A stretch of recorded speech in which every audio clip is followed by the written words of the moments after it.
Bahkan, mohon maaf, itu diiming-imingi sejumlah uang untuk bisa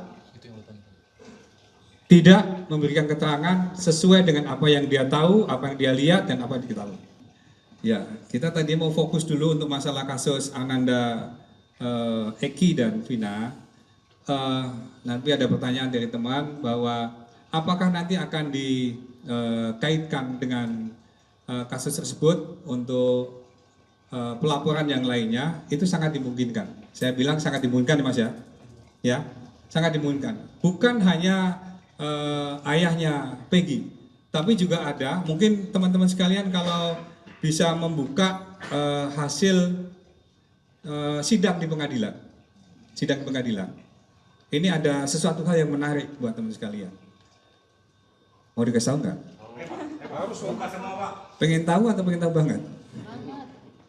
Ya, di dalam fakta pengadilan itu ada saksi yang didatangin oleh pengacara para pelaku beserta orang tua para pelaku yang minta agar tidak memberikan keterangan sesuai dengan faktanya. Bahkan, mohon maaf, itu diiming-imingi sejumlah uang untuk bisa tidak memberikan keterangan sesuai dengan apa yang dia tahu, apa yang dia lihat, dan apa yang dia tahu. Jadi, tadi pertanyaan dari Mas, sangat dimungkinkan nanti akan ada LP berikutnya apabila kasus ini nanti akan berlanjut. Namun, saat ini Polri sedang fokus untuk penanganan penuntasan kasus Ananda almarhum Eki maupun Ananda kasus Vina. Ini dia satu tunggu yang perempuan.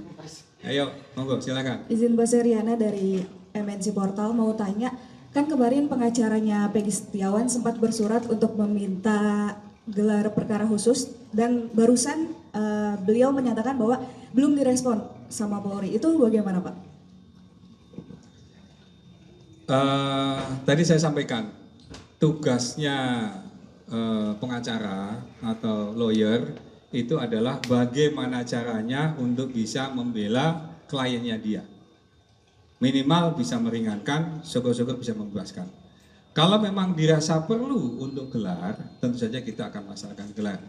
Namun sampai dengan saat ini, berkasnya sudah cukup dan sudah tadi kami sampaikan di awal bahwa besok pagi insya Allah akan kita limpahkan kejaksaan. Mohon nanti dimonitor dan mohon nanti diikuti oleh teman sekalian supaya kita juga bisa menjaga, mengawal kasus ini supaya tidak ada sakwa sangka ataupun ada dusta di antara kita, apalagi ada fitnah. Tadi ada langkah-langkah yang lainnya yang mencoba untuk menutupi penyidikan, itu adalah bagian lain nanti yang akan kita sidik. Namun yang utamanya saat ini adalah penyidik akan fokus bahwa pembunuhan sadis ini harus kita ungkap seterang-terangnya. Siapapun pelakunya harus kita tindak sesuai dengan ketentuan pelaku. Oke. Ya, terakhir Pak, buat penegasan aja nih mau nerusin pertanyaannya. Oke, sebentar kita akan dulu. Polri nggak melihat bahwa penyidikan ini ada semacam kesalahan prosedur dan semuanya ini lancar gitu berarti Pak? Gitu aja sih, minta Ya. penegasan aja. Mas Thomas ini sukanya yang tegas-tegas gitu. Iya. Terima kasih masukannya Mas Thomas. Penyidik melaksanakan kegiatan penyidikan itu berdasarkan salah satunya adalah hasil keterangan. Baik itu keterangan saksi maupun keterangan tersangka. Jadi ketika penyidik menyimpulkan ada DPO, nggak ada DPO, itu berdasarkan keterangan dan berdasarkan alat bukti lainnya. Kan gitu. Nah, keterangan-keterangan itu kemudian diajukan ke pengadilan dan ditetapkan oleh pengadilan adanya 3 DPO seperti yang tadi disampaikan oleh Mas Thomas. Oleh karena itu, tugas penyidik adalah mendalami kembali DPO yang sudah ditetapkan di awal sampai dengan penetapan pengadilan.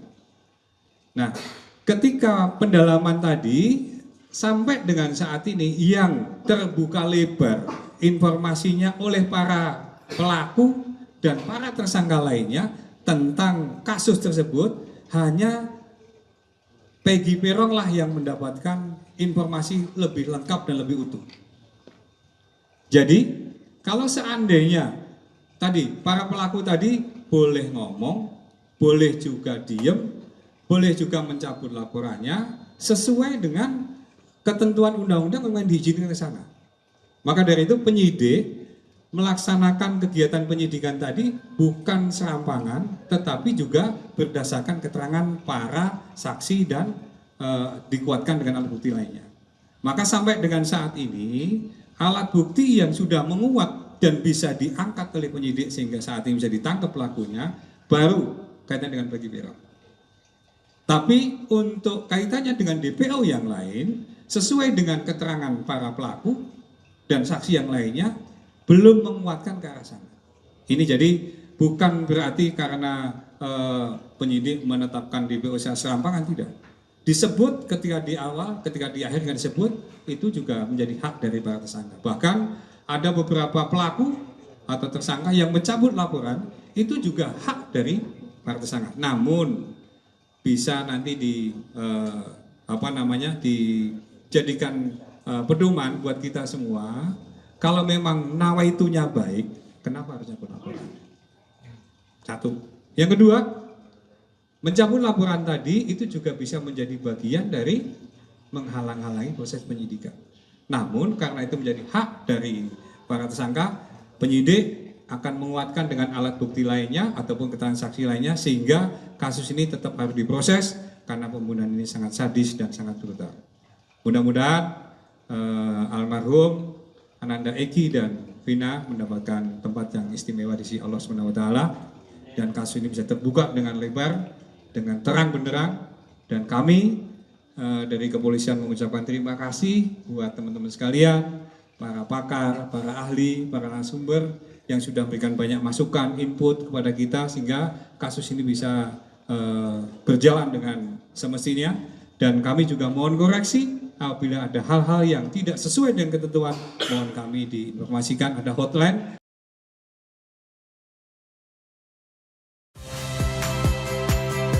Saya Magister Tarigan.